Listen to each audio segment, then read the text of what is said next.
I think what Simon gave you was the golden tip of the podcast. It is the best tip. Actually, you'll probably get in crypto. I would love to do what we do best, which is shit talk. Pretty big stink in the ecosystem, don't you think, Simon? I'm kind of. What do you think post Libra? Where are we in Solana?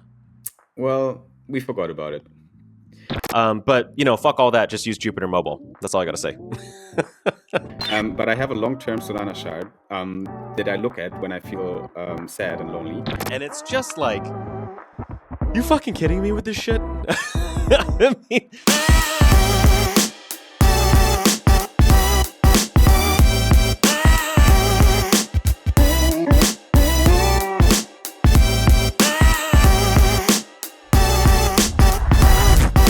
welcome to Sol Brothers, the finest podcast on Solana, together with my good friend Eno, where it is our job to throw you into the Solana rabbit hole and show you around in our exciting ecosystem. Our mission is to help you stay on top of the latest and greatest updates in Solana so that you never run out of things to talk about. Simon, it's been a while. We haven't fucked up an intro, so I'm pretty happy with that. Likewise, I'm also happy with that. And latest and greatest on Solana is a good keyword because we do have a lot of latest and greatest on Solana again after just 7 days. Like every single week, Monday, we are doing Sol Brothers podcast. It goes out every single week around Wednesday, every single week. And we reported some news last week, but since then, a lot of stuff happened. Solana literally, we can say, crashed. I don't want to join the FUD, but it felt like a crash. It was very negative, very toxic on crypto Twitter in the past 7 days. We've seen prices as low as $130 again, which I honestly didn't expect. $130 was always my buying zone back in the day, like months ago, in the before the actual bull started, what felt like the bull started. And I was like, okay, 130, everything below 130 is buying zone. So did you buy some Sol, or are you just holding your bags and waiting for better times again? I got good OPSEC. I don't share my bags, but but what I will say is that there's a lot of folks that were prematurely dancing on Solana's grave. Well, I didn't hear no fucking bell. All right, we got a long way to go. And this week, it's been a roller coaster of emotions. If you remember last week's episode, Simon, the vibes were down. We were down real bad. It was not a good time. Every week was just a new all-time low. I mean, okay, that's not even true, but it's just like new local low. And now, we're back. Question mark? Yeah. I mean, oh my God, there's so many things to cover this week. Like we have a huge culture clash and or debate going on about several SIMD proposals. We have some macro news going on in Trump world and how that affects everyone's Solana bags. There's of course new product launches, which we always cover, and obviously some events that we're going to be headed out to. We're changing the format of the show a little bit this week. Ain't that right, Simon? Exactly, because on today's agenda, we are going to start discussing the SIMD proposal, the new one, the 0228, and we're going to do that together with some experts in the field that will help us to unpack this topic. For everyone who doesn't know what the heck is happening, it is a super crucial discussion for the Solana ecosystem. It is literally working on the cornerstones of the Solana ecosystem. That's how you can imagine the SIMD proposals, which are validator ecosystem proposals to change some of these cornerstones that we have in Solana that haven't been touched since a while, usually since literally genesis of the blockchain. And we do have some important proposals coming up that we want to unpack. So for this, we're going to pull up a few guests as well today for a short segment, but obviously we're also going to cover prices, tokens, macro and updates, because right now crypto Twitter is again on fire very quickly. We are swinging from toxic to bullish, from bullish to toxic. So it's definitely very exciting. Yesterday, Sunday this week, was a very interesting day for Solana and crypto. Because I never saw such a pump on a Sunday. There were a few weird things happening, so we're going to touch on that as well later on. But I think it's a good idea to kick it off today with a SIMD proposal. And I think it would be great to bring up our guests, unpack quickly what the SIMD 0228 is about, and then dive a little bit into the controversy. So we have a tweet here from a very good friend. His name is BM. And he says, my take on SIMD-0228, risk of losing decentralization on Solana. SIMD-0228 could centralize stake around a few large validators, threatening Solana's decentralization with lower rewards. Smaller validators may struggle to break even, leading to shutdowns and weakening network resilience. Well, it just so happens, ladies and gentlemen, that we have BM on the pod. And not only that, but BM has brought a friend. I think, oh man, I feel so bad. It's Zantetsu. Zantetsu. I'm sorry. Asian, but I can't pronounce the Japanese names. So we have BM and we have Zantetsu who are going to walk us through SIMD-0228 as well as possibly SIMD-0123. So very excited to get their takes. They obviously know much more about the proposals, have been keeping track of all the chatter. Please give a warm round of applause to BM and, of course, Zantetsu. Woo! Thanks for having us. Thank you. Welcome to the Soul Brothers pod. This is Simon, it's been a while since we've had guests. It might be a debut, actually. I don't know if we did this in this format before, but I think we're going to do it more often because it makes a lot of sense to dive into topics with some experts and then just swing back into the normal agenda. So I think that's a great format. BM, you've been building in the DeFi sector since a while. You are running your own validator as well with Adrastea. And that is also why you are definitely impacted by SIMD proposals. And I think that is also why you're so involved in the upcoming one. And then Zantetsu, you might want to give us a bit context as well, since you're new to my network. I think you are just an OG when it comes to running validators. Is that correct? What is your experience in the validator ecosystem, Zantetsu? Yeah, I started my validator in March of 2021, so Right. about 4 years ago. Right. And I currently am, 1.5 million or so stake. 2.5. Mm-hmm. I topped out around 5 a while ago, but with the fortunes of validators, sometimes you're up, sometimes you're down. And I've been participating, heavily in the Discord and in some technical developments on the Solana blockchain for quite a while.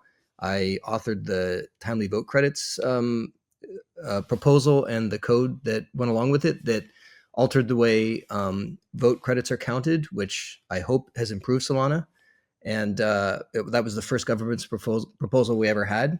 And so now we're on to another government's proposal, which is SIMD-0228. And there's an official proposal in the Solana Developer Forum from .solana.com where people can actually read publicly these proposals. And the proposal says it's a proposal for introducing a programmatic market-based emission mechanism based on staking participation rate, which is a very technical title. And also the proposal is very technical. So for the sake of understanding, I think it would be a good idea to just unpack quickly, in a nutshell, what the proposal is actually about and what cornerstones in the Solana ecosystem are we trying to rattle on here and to change actually. So maybe Zantetsu, could you give us a quick intro from your side into the actual proposal, and then we're gonna talk with both of you and also with BM about the discussions around and the controversy around that proposal.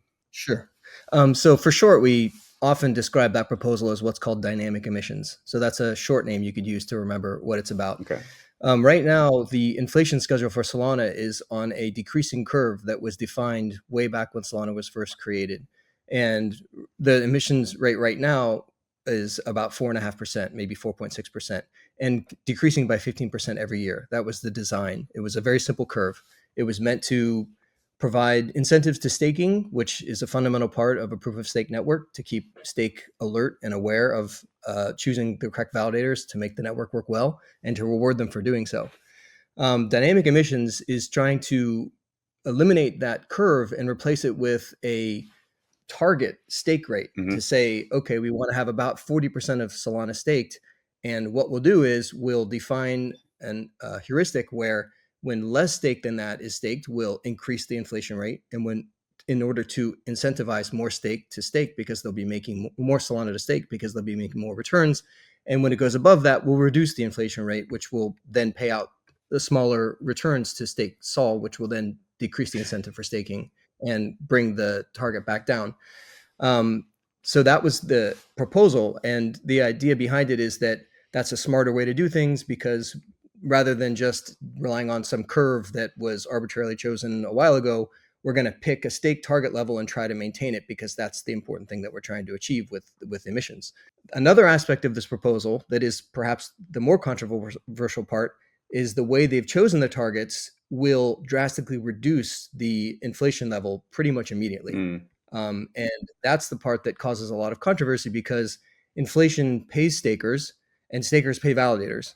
So there's a chain of flow of sol here that can impact the way the validator community operates and overall impact the way staking, the value of staking.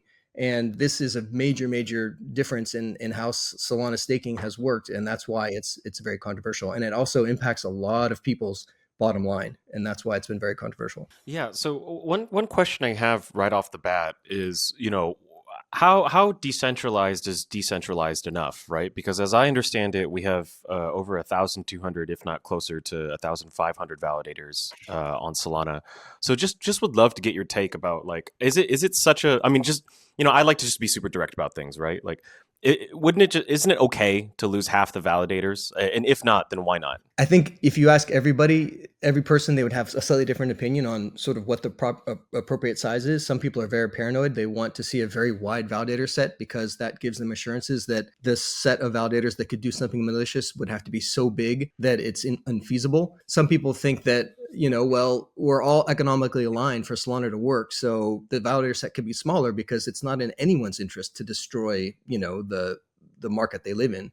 And so everyone has perhaps a different opinion about that. My specific opinion, I don't know the right answer, but I know that what we've had thus far has worked really well. And as a network effect, the more validators you have, the more sort of opportunities you have for a new idea, an insight, a better operations technique to come along, validators to improve the network in some way or another, and for that information to be disseminated amongst all validators, and bigger networks just are more productive. And so I think more validators are just better as a larger network of entities working together. It's like, that's the network effect. And I think that that's valuable. So I think that, to say that it should be minimized is perhaps losing out on some of the benefit of what would be a network effect of a larger number of active entities working to improve, the operations of Solana. I would not like to see the size go smaller than what it is. We already were at like 2,500 maybe 2 years ago, and now we're down to whatever you said, about half that. Yeah. So I don't know why we want it to go even smaller still, but that's the trend, and that I think trend will be accelerated. Personally, I think that trend will be accelerated by SIMD-0228 dynamic emissions if it does pass. So if I'm hearing you correctly, essentially what you're saying is that if you hyper optimize for the emissions rate, so that like what's the most optimal amount of inflation for Solana, you actually miss out on a lot of second or third order benefits of having a robust validator network. That's actually something that I didn't know, was that the amount of validators of Solana have essentially halved since a while ago. So that's definitely new information for me. BM, what you wrote this long thread on SIMD-0228. So just kind of wondering whether or not you're thinking. I mean, if you could just walk us through your initial thinking and whether or not your thinking has changed at all since then. Yeah, I've been following the discussion for some time now, and sorry to my girlfriend, I spent like a couple of nights just reading through the Discord and like arguing with people on what's good for Solana and what's bad for Solana. So it's been a tough week, I would say, for me and for my girlfriend. But shout out. Anyway, I think even at the current state of decentralization with the validators on Sol, we are far away of what this proper decentralization is, as most of the validators are following delegation routes, where you get a delegation because you are good ranking, you are performing well, and for this you need to be close to the main validator locations. Few locations in the world like Amsterdam and like London and US, and within those locations people are trying to stop the validators, they're trying to get the highest rank, and that's why we're quite centralized in a way that few validators run really high performant validator operations, and they get the delegation. And I would say if even something happens to these locations, we will be screwed, because like we have a lot of validators there. And then you have a second part, you have independent validators who are trying to build decentralization. So for example, our validator is based in Brazil, and Brazil only have around like 4 validators, I would say, or like 5 validators right now. And even my friends from Solana Portugal, they're starting their own validator as well, and there's like 0 validators in Portugal right now. So it's been, I would say, decentralization is far less right now than it should be. We should have at least like few validators in each country, so with different providers and different teams running this, right? And but right now we're a bit centralized. So decentralization is a big word, and it can mean a lot of things. So what you're talking about specifically is geographic decentralization, which is the spread around the globe of validators. And more specifically, you're often talking about the number of validators, but that's only one metric, because stake is kind of what really matters. You can have 1,000 validators with almost no stake, and although it's 1,000 different people that may be bringing 1,000 different pieces of expertise to the arena, it's still only a small amount of stake. So its effect on the overall network is small. And if it fell off the map, the network would probably not even notice. You could also have one giant validator in a location, and their effect, if they fell off the map, would be much greater. So although it is true that by numbers, we have sort of a concentration in a few areas that are, Europe essentially and the Eastern US, the stake itself spreads a little better than that, because here's where like these giant validators by Binance and the others sort of help in a sense, because they're not fighting to try to be the most performant. So they're not moving to Amsterdam or the UK to do that. They're just staying where they are in Chicago or in Los Angeles or whatever. So stake, by numbers, there's some concentration. By stake, there's still concentration, but it's not quite as bad as the numbers would suggest if you went by numbers. Just to roll back one more time, and then attack once more some of the arguments that are being made for the proposal with some counter arguments. Just rolling back again, I think Santitsu, you mentioned before, we're talking about dynamic, or in the proposal they call it as well smart emissions, which is basically the whole idea around the proposal, the SIMD proposal that's on the table right now. And it's being proposed to basically find the most efficient amount of token issuance, which shall be the lowest rate as possible to secure the network. And the authors of the proposal argue that right now this rate is higher than optimal, which is currently sits at like, I think, higher than 70%, 70 to 90%, I think, of stake that we have. And they wanted to push it down sub 50% and have this kind of equilibrium. Those are all accurate assessments, right? Yeah, absolutely. Okay. And then, so the idea of the proposal is to minimize the SOL issuance to what they call the minimum necessary amount to secure the network, which in the proposal sounds feasible and sounds logical as well, but it obviously brings these counter arguments on the table, and because it might mess with more centralization. But I think one topic that I would at the end also like to double click on, especially with you two, is the fear of smaller validators that they have right now in the network to be hit by this proposal in a negative way. Because I've seen a lot of voices in the community right now that this proposal might kill small validators in this current state, and it will basically make them non-profitable. And if you're running a validator, you have expenses that you need to cover to run the validator. You have voting costs, so you have a few things that you need to pay for. And if the income from your validator is not obviously matching that, you're not profitable and you have to shut it down. And that might lead to a lot of validators being shut down. So I want to know, what are why is that the case? Is that actually factual true in your opinion? Why is that the case? And also, is there anything we could do to also circle to solutions now? Is there anything we could do to make this proposal feasible in your guys' opinion? So Santitsu, if you want, you can kick this off, and then Sure. BM can give it. Okay, sure. So before I answer your question, I'll just mention that when you said that the proposal picks a target rate for staking, tries to ensure that the network is still secured with the minimum amount of inflationary rewards being paid out, there's no real numbers there behind that. They just kind of picked a number. They said, okay, 40% sounds good. And one of the problems that a lot of us in the validator community have with his proposal is we would like to really see some concrete, in as much as is possible, some concrete explanation for why that number is acceptable. We can talk about the network being more or less secure, but those are just words, but there's no actual study behind what would happen if the network had only 40% sol staked versus 70%, and what does that really mean? Even if you support the concept, it's hard to support the SIMD when the specific numbers are not explained. So that's one problem we have. But to answer your question about why we think this could be bad for smaller validators, it's quite simply this. Like I said earlier, stake gets paid, stake pays validators. And so in the simplest terms, there's just going to be sort of less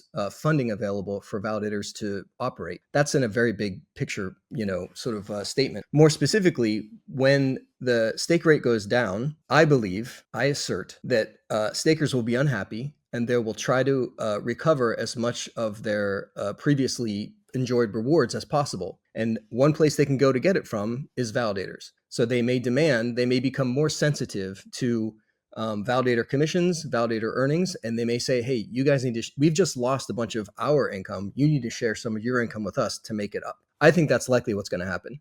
What that means is that there's going to be increased pressure on validators to share more of the operating expenses and profits that they've been making.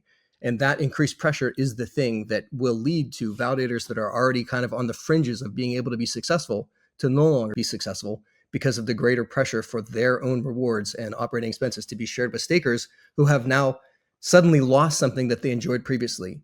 It's a very psychological effect to lose something that you had. You think, oh, I'm making 7% a year. I'm happy with how that's going. And suddenly it's 4% a year.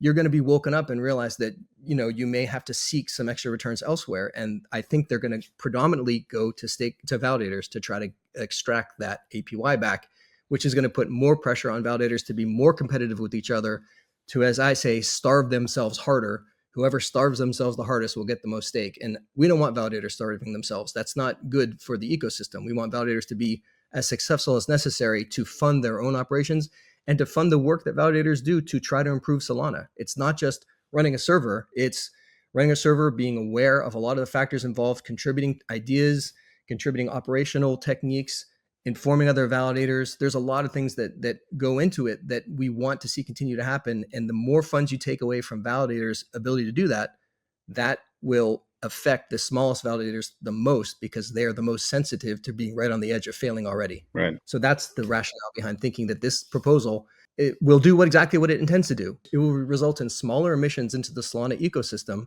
but that will, I think, disproportionately affect validators, not stakers, because stakers will lose. They'll try to get it back from validators because that's the one place they can go to get their returns from. How would you respond to Tolly in the sense that Tolly had quote tweeted Chase Barker, who we all love, and Chase had said, hey, we have to take this back to the drawing board, and very much echoing your sentiment, saying that, look, there are some other effects here that I would like to see some more information as to why 40% is the correct target, and like what does it look like in that scenario.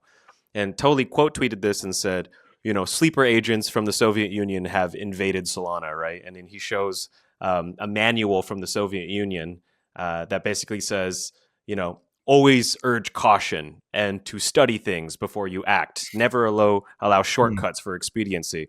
It's not even that I agree with that viewpoint, but I always love punching views that I don't agree with right in the face. So I'm just kind of curious, like, how would you respond to people who would say, this is very much not acceleration. This is very much, people trying to hold us back from the innovation that we need to make Solana a more robust network and token. And, it's okay if we have a little, I'm just curious, like, how you would approach someone who comes up to you and says something like that. Like, man, like, you're asking for too much. This is like California regulations all over again. You want me to do 10 different environmental surveys before I can build this highway, and I need this highway, right? So just kind of wondering what your thoughts are on that. Me personally, the amount of evidence you can go read the SIMD, it's very short. They provide almost no detail. So it's obvious on the face of it, there's almost nothing in there. So we could assume and just believe that the people behind it did all that diligence and they're smart people. But I don't really want to believe that on behalf of my stakers. My stakers deserve more than that. They deserve real rationale behind it, and they deserve to know that we're moving forward with something that's really well thought out, and not just well thought out, so well thought out that it could be present that that the evidence can be presented and we can all see it. I think that, I didn't read that tweet from Tolly. I think that that he and people sort of at that level, they've enjoyed so much success that they're happy blowing everything up. They'll blow it up. They'll start it over again. That's the feeling. That's a good point. So this is what's happening. They're going to blow Solana up to some degree with this change. They have this mentality that that's okay. If there's collateral damage, if some validators get killed, if some stakers are unhappy to leave Solana, that's fine. What we'll get in the end, a year down the road, is better. And that may be true. But the problem is you're going to have a lot of collateral damage. And the people you're asking to vote on it are the people who are going to be damaged. It's a very bizarre mechanism. And work, yeah. They're asking us to fall on our swords for the benefit of Solana. Not only that, they're asking our stakers to fall on their swords, and our votes are supposed to represent our stakers' interests. So it's very hard to justify voting against your stakers' interests unless you can be absolutely surely confident that whatever your stakers lose in the short term in returns, they're going to make up for later. In order to be absolutely certain, I really feel like you need more than a short little SIMD with almost no evidence in it. I want to say also, just to emphasize this, we are messing with Solana's backbone here, right? Like those proposals, they have an impact on the Solana ecosystem. So if you're an investor in Solana, if you're a trader on the Sol coin, if you're a user of dApps on Solana, if you're a builder on Solana, if you're a validator, if you're a all of you are impacted by this. Yeah, we're changing the fundamentals of Solana. That's been since like inception, right? And the best part of the current inflation model is it's already priced in, right? It's factored in the market expectations, DeFi ecosystem, and overall perception. Like everyone knows that we have a inflation reducing model like with 50% per year, and we know that this amount of SOL is staked, and it's kind of it's already perceived within the market, right? And changing suddenly and cutting like 80% of the rewards will unleash so much changes to the ecosystem and will unleash liquidity as well. Imagine if you get like 8% and now you get 2% of API, native staking API. Would you go to DeFi and find additional yield, or will you just sell your SOL and find a yield somewhere else on another chain? That's really a good question, right? And we don't see any models, we don't see any data backing up in the proposals that right, guys. We've done the calculations. We've seen like one of the we have 3 outcomes: best one, middle one, and bad one. We believe that within those outcomes we're gonna see these improvements for Solana, those risks. So we like as a validator community, we haven't seen those within the proposal, right? And it's a bit risky to have a leap of faith and jump into the conclusion and vote for something that will have such a drastic change to the whole ecosystem. For sure, yeah. I have 2 more quick questions to, and then I think from my side we could wrap up the SIMD-0228 because I think it's a super important topic, and for everyone who's not familiar with the whole validator ecosystem, I think that's a great breakdown right here what we're doing. So again, we're talking about the SIMD-0228 proposal, which is a proposal to activate smart or dynamic emissions on Solana to optimize inflation rate on Solana, which has an impact on validators, stakers, their APY, and basically a lot of secondary effects, second order, third order, fourth order effects on the Solana ecosystem. Now, the last 2 questions I have is BM and Santetsu, what is your assessment of the likelihood that this proposal will pass in 6 days? I think it's soon, in like the next week-ish. What is your assessment of the likelihood that this proposal will pass in its current form? Just a basic yes or no. And then second would be just like one argument or one fact, if you have, about a potential solution, which could also be, fuck it, just put it off the table. I don't want to mess at all with it. Or it could be some change to the proposal. So if you have that as well, that would be the second question. So first, what's the likelihood that this passes, Santetsu? What is your assessment of that? My gut feeling is it's got at least a 2/3 chance of passing. I think that the fact that Tolly and others high up in the community, very, very big players with a lot of weight behind them, are all behind this, means that we're kind of pitting that group against a long tail of small validators, and I don't think the long tail is going to be able to stand up to, you know, what that larger group wants. And I think it's unfortunate, but I think that's we got probably about a 2/3 chance of it passing, if I had to guess. Gotcha. Okay. Cool. BM? Yeah, I would say same. Yep. I think we've seen all of the Twitter, everyone from either DeFi protocols or ecosystem leads saying the same thing, that this proposal is good. We should vote yes for this, and I think it's gonna, like, it has a high chance of passing. But we don't have to forget that it's not only one proposal. We're considering 228 and 123 block rewards sharing as well to stakers, which will be voted maybe as a bundle in the future, right? Which like will straightly come after the 228 voting, and most of the people think that 228 and 123 they work together. If 228 passes, 123 has to pass as well.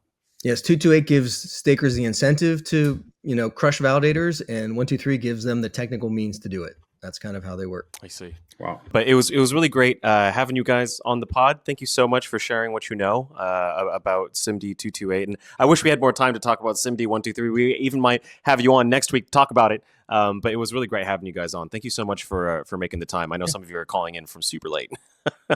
Yeah, no, it was a pleasure to do so, and thank you for having me. Thank you, guys. Thank you. Yeah, of course. All right. Cool. All right.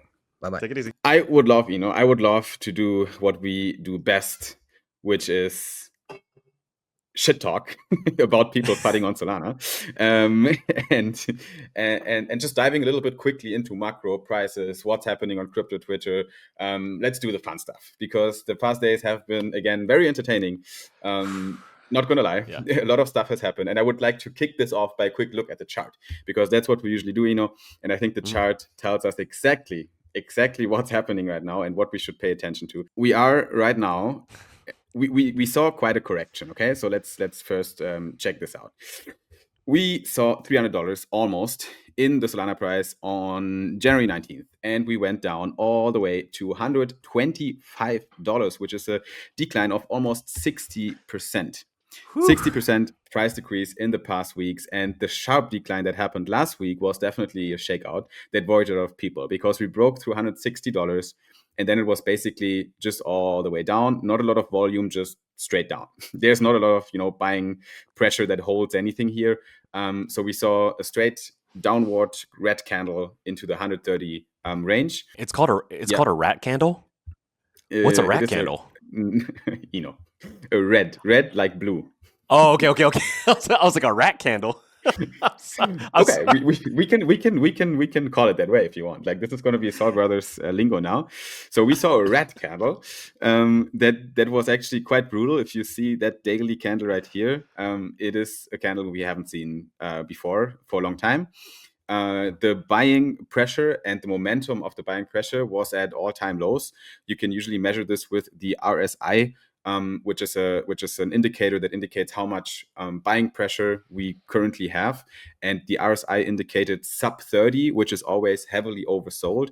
And to prove that point, you can simply take a look at the Solana chart in the weekly format and check where the RSI was in the weekly chart, and it was basically at levels that we've seen before in June 23, I would say.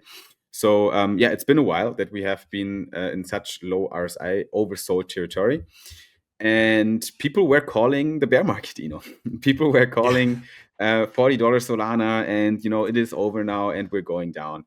And we see that a lot of times. And obviously, it's normal to get cold feet. But we saw good support in the range of $125, which is also an area that we saw support before. There's a lot of buying pressure, which we see in the indicator here on the chart as well. The green area here indicates there's a lot of volume overall, but also a lot of buying pressure that holds the price. Now, the most interesting part of the discussion: where are we going next? And guys, obviously we're long-term thinkers, but we also want to give you the short-term outlook, because there might be some people that are trying to trade Solana in the midterm or short-term, and I might as well give you a little bit of our insights that we have on the chart right now. So the pullback we saw recently is not invalidating any bullish scenario, because first of all, we were holding the 125 area. and we can also still measure this as a healthy in the wave scenarios here. We can still measure this as a healthy wave 2 after the upside momentum we had from August 24 to November 24. And then since then we saw a pullback here in a wave 2. Now, actually, this is the high of the first wave on January 19th. Now, in the second wave we're in right now, I hope this is the bottom. It might be the bottom because we see in confirmation right now already. You can see this, that currently the support zones are holding. We saw a first wave up. We saw a second wave, which perfectly hit the Fibonacci levels that usually in the TA, ladies and gentlemen, say this is a support range. We saw the support is holding, and we saw an impactful wave to the upside, which is usually the third wave of a 5-wave move. And we saw that as well. The reaction was pretty brutal, and we're going to talk about why this happened actually. What are the macro reasons behind that? That's going to be the next part of the show. But then we also saw, since today, basically in the past 24 hours, we saw also a sharp decline again, which is just the scenario we're in right now. There's a lot of shaky news. There's a lot of uncertainty in the market, and that is usually represented by impactful waves, like high volumes in and out. But we're still holding support. Right now, actually, we are still holding support for wave 4 pullback. So if you listen to this podcast and we have hold the 158-ish, $157 price range, then we might be in a 5-wave move upside, which would be overall a bullish scenario. If we break through this, we might see more lower prices. But bottom line, ladies and gentlemen, I think the bullish scenario is intact, but we also might see after one more high, we might see another wave down, because that is definitely possible, that there will be one more low even after the 125. So I think we could see $109-ish, which would still not invalidate the bull market. So if we do that, if we see that in the next 2 weeks, that would be okay. But I think we should talk a little bit about the reasons why that happened, Eno. Have you followed the things yesterday on crypto Twitter? Oh yeah, we got to speed run through this shit. There is so much fucking news. It comes at us like a fire hose, and like just right off the bat, some of the bear shit that you can see, and it's like almost like 2% of circulating Solana, like $1.57 billion worth of Solana tokens are going to be unlocked by the FTX estate as a part of their bankruptcy proceedings. And then Trump announces that his administration announces that they're going to be holding an industry leader crypto summit on Friday. They're also abandoning a bunch of lawsuits. So, for example, the SEC dropped their lawsuit with Gemini. The Winklevoss twins, formerly of Facebook and now of Gemini Bitcoin fame, are quite pleased and happy with this development. And of course, even the biggest thing that happened yesterday is that Donald Trump tweeted on Truth Social that the crypto strategic reserve that was rumored in the beginning of his administration is now reality, right? So they're going to be starting with XRP, Sol, and ADA. I don't have the follow-up quote tweet after this. Crazy, absolutely. But I don't have the follow-up tweet after this. But he quickly released like another tweet that was almost a correction to this tweet. A correction to this tweet. I was like, of course we're going to add ETH and Bitcoin as well. So like that's just a summary. All the shit that's just going to happen over the last couple of days. So Simon, what's the reaction there? I mean, we knew Trump is pro-crypto, right? We knew he's installing pro-crypto people in the government, which is all great. We know that right now asset managers are bullish on crypto because of that, because regulation is always good for institutions. So asset managers are bullish, ETFs are being filed. There has been another ETF news of a filing for the Solana ETF. So that's bullish as well. Governments are putting Sol in their strategic reserves. Not only US, also other governments are talking about it. But US now with Trump has been putting out an official statement. So all these things are crazily bullish, obviously. But here's the but. Trump is a very volatile character.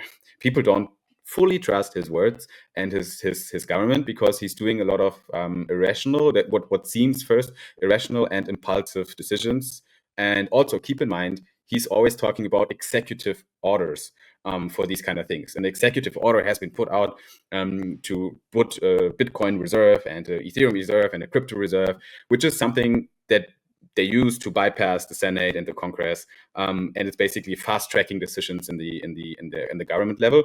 And he has been trying to do that a while ago as well with other decisions, and it usually doesn't work really well because he doesn't have the enforcement and the power that you need to really fast track all these decisions at a high scale. So what that means is it could be either that it takes much longer than we expect, or that it doesn't go through at all, or that if it goes through, if the executive order is being respected, which is normally definitely realistic, it could be to a lesser extent that we expect, which means, maybe it's just Bitcoin, maybe it's smaller amounts of these cryptos.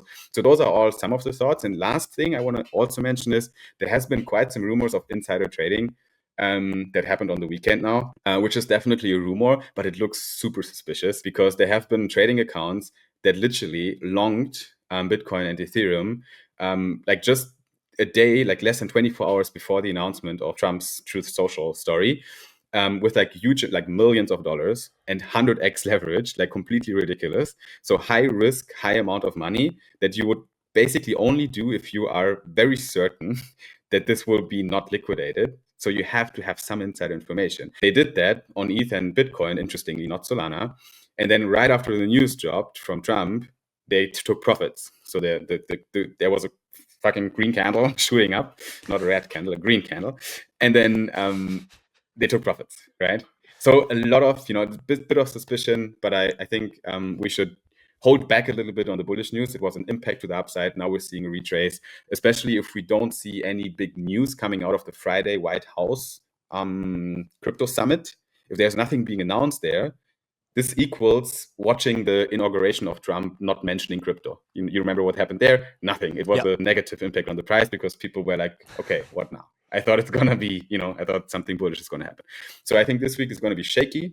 And let's see what happens on Friday. But if nothing happens on Friday in terms of news, then the price might decline in the next wave downwards in the short term. But definitely interesting times. Yeah, but let's think more long term, Simon. We have a couple of price predictions from some from very sexy people, right? So we have this prediction from Bitwise Europe, and the numbers that you should really pay attention to. This is fucking hilarious.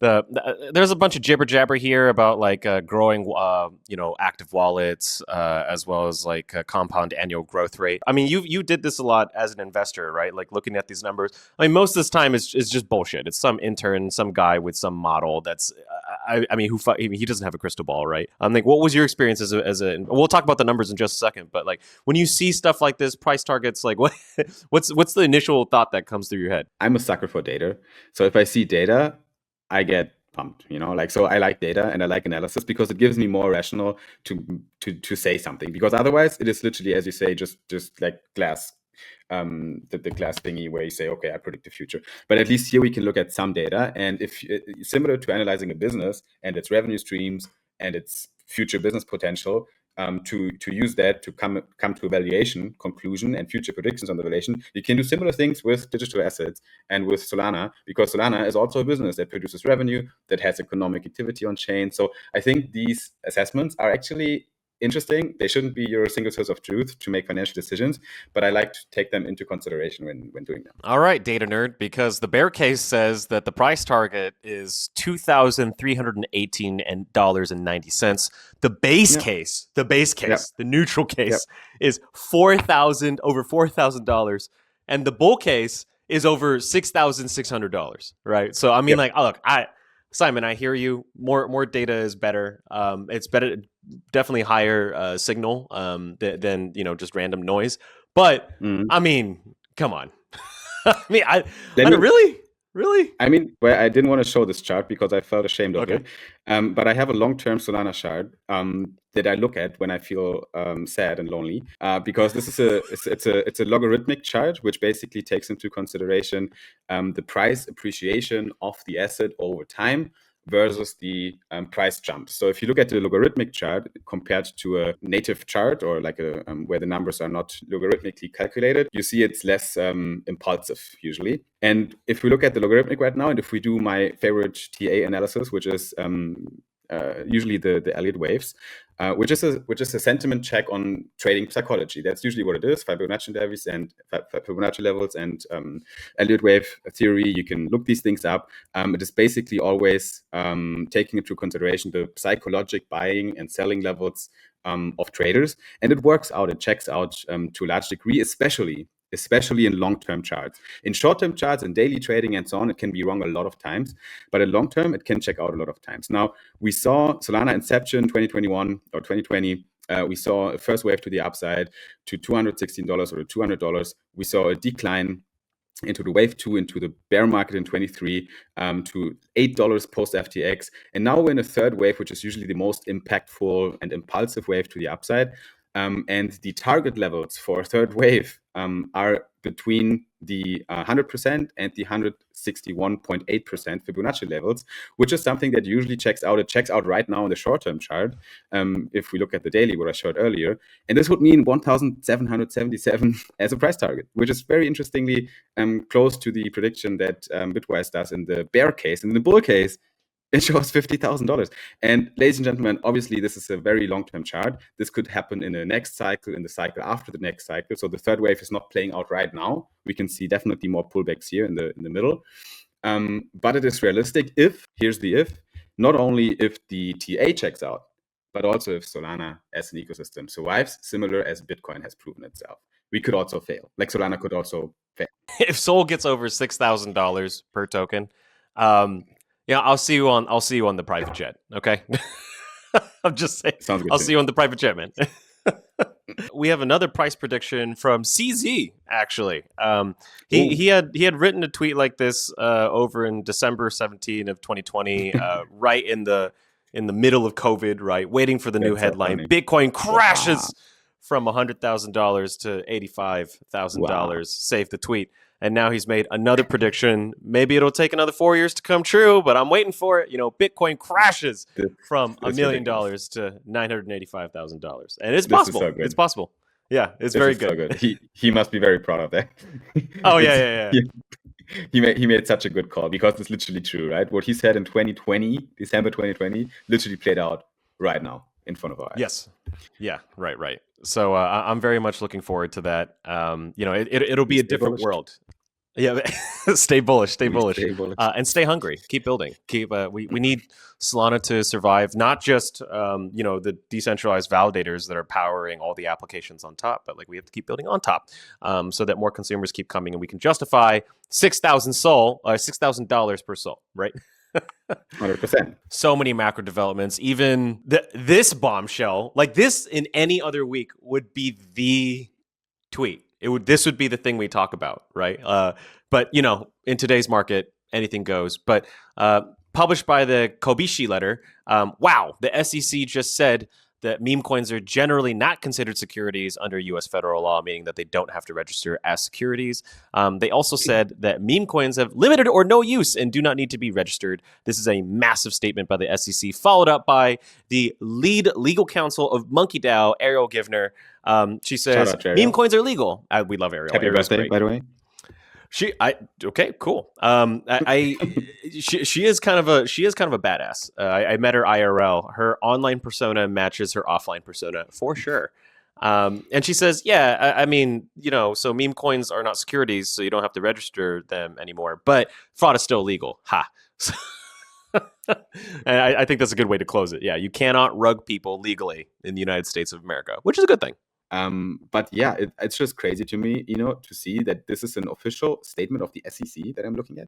Like the document is an official statement of the SEC, and they literally write a staff statement on meme coins. Like, just imagine this 5 years ago, you know, like SEC using the word meme coin even in an official statement. It's like, why do you even spend time on talking about this? It's so irrelevant, but it is super relevant right now. So interesting. Yeah. They are not securities. I just everything about this is, look, if it's a government document, you have to describe things in excruciating detail so that everyone can understand.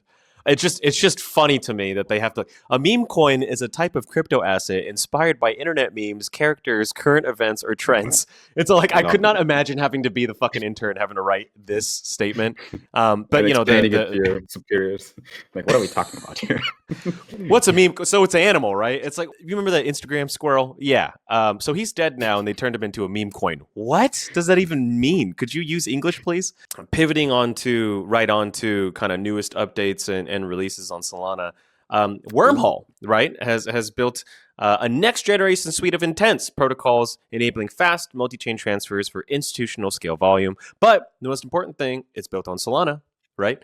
So Wormhole settlement is live, ladies and gentlemen. I don't really know that much about intense or what it would mean to build that on Solana versus building that on Base, for example, right?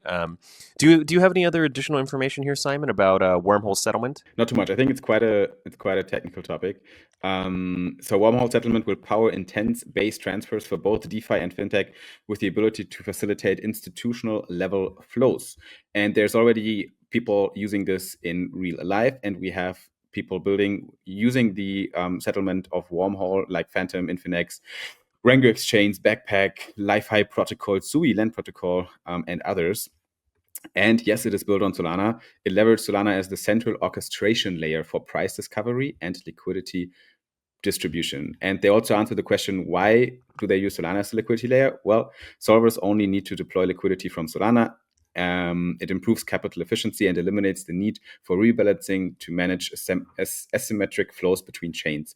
I think wormhole overall, obviously, it's a bridging technology. They've been around for a very long time. The leading interoperability protocol for multi-chain applications. So obviously, it's not a Solana native protocol. It's literally an interoperability protocol, which is the opposite of that. But they're building technology like the settlement layer, intent-based settlement layer, leveraging Solana tech, which is, again, I think that's the main gist we want to squeeze out of this news. It's, again, a proof that Solana is a useful technology for major protocols. I'm starting to understand what this is now. So this tweet here, it says settlement consists of 3 complementary protocols. So number 1, the liquidity layer.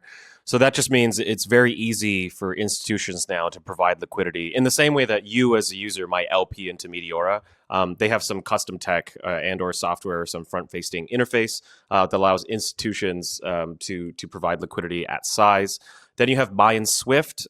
So essentially solvers will be able to participate in this auction intense protocol, which means basically the fastest solver gets the money for the transaction, right?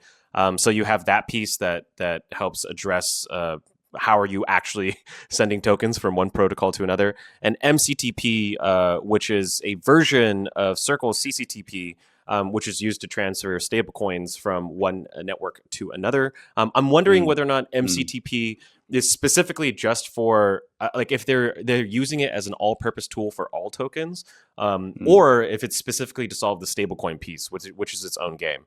So yeah, that's settlement in wormhole settlement in a nutshell. That's really interesting, actually.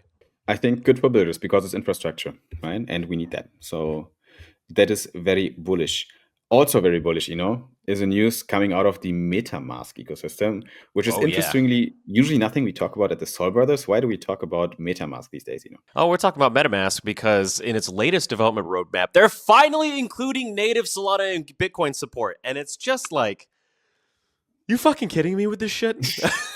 I mean, a day late and $1 short. All right. I mean, cool. Good for you. I mean, sure. Okay. They're going to ship an update, I think, next month, either March or April. They're going to ship a major update that should make multi-chain transfers through different layers in Ethereum much more easy and composable.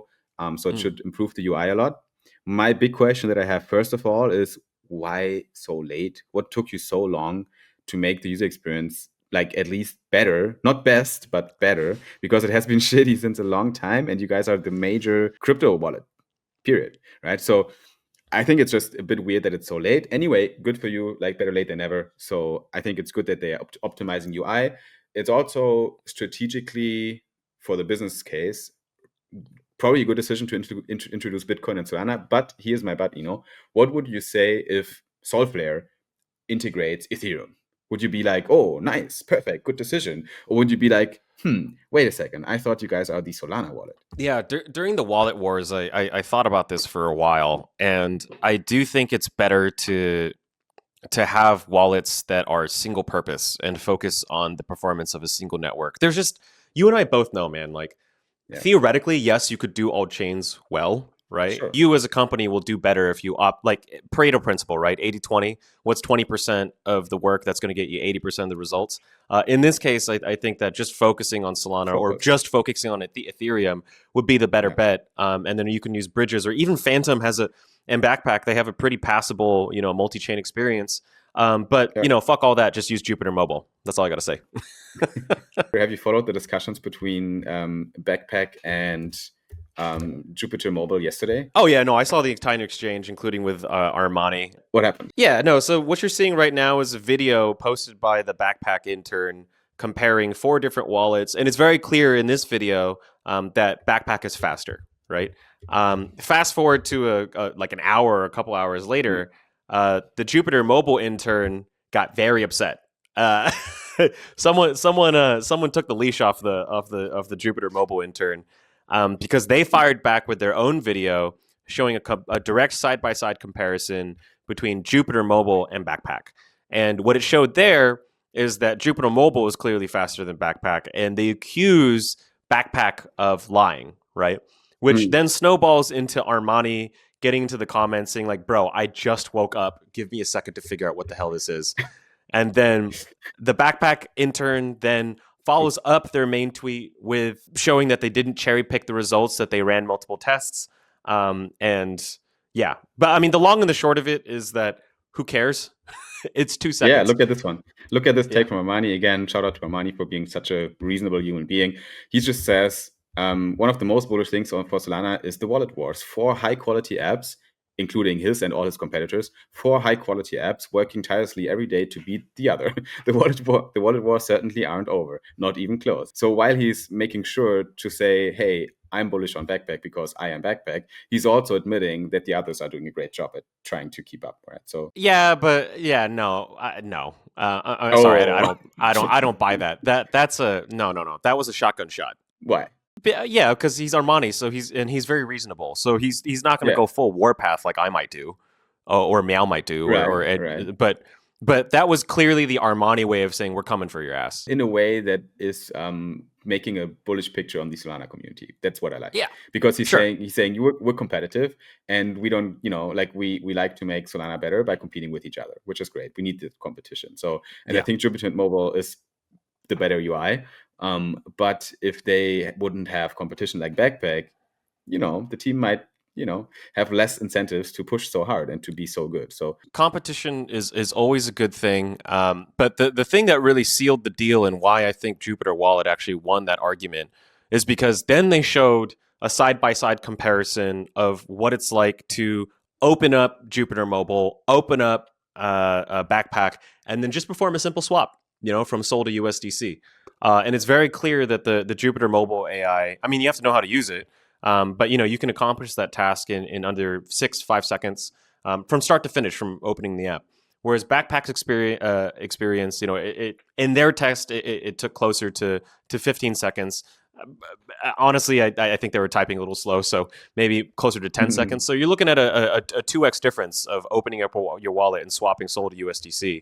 And I think that's a fair comparison. So, but at the same time, though, honestly, guys, 5 seconds, who gives a shit? It's all once you get past a certain point, diminishing marginal returns, they're both good in their own respects. But we also have more Jupiter news, in the Jupiterverse. So in response to all the drama, right, after Libra launch, I mean that left a pretty big stink in the ecosystem, don't you think, Simon? I'm kind of. What do you think post Libra? Where are we in Solana? Well, we forgot about it. It's starting to it's starting to become irrelevant again. It's been a week. It's been a week. I know. But people are right now only talking about the White House Crypto Summit. So what should I say? And about reserves, strategic reserves. So I think it's just the attention span right now is decreasing by week for things on the timeline. We did our learnings from it, which is great. We learned some stuff, and I think we're moving on. You know what? Even though you're moving on, you gotta clean things up, reflect, right? Especially if you're the team. We were singing Wasi Lawyer's praises last week, and now where Meow has asked for a full audit of not only his off-chain, on-chain personal finances, but also his messages, like his personal messages, his Telegram. Like that's all going to be investigated. And follow up to that, Wasi Lawyer says, my team will run process, but the audit itself will be performed by industry-leading audit investigations firm selected from a shortlist.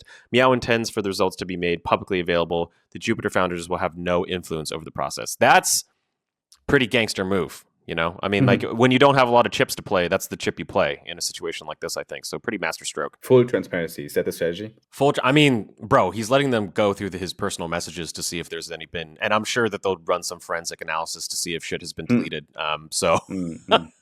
That's about as serious as it gets. For sure. Yeah. I mean, yeah, you have to be brave and you have to be confident that you did nothing wrong. But I mean, that's I think super gigabrain Chad move. So this is our last major update for today's podcast. Of course, we might talk about a little bit of events too, but our least favorite protocol on Solana, motherfuckers who won't open a validator, pump.fun, go fund meme.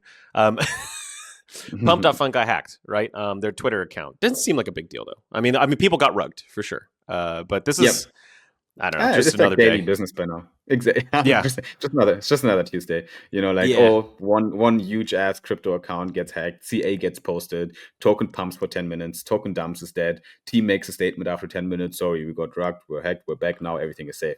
Like that's just another Tuesday. So yeah, I think by now, the message here is you guys know the deal by now. If one of the big accounts, if one of the big crypto accounts on Twitter that are running major communities, major applications, if they post a CA out of nowhere, either don't fucking buy it or buy it with the full awareness that this is a scam and you might be right.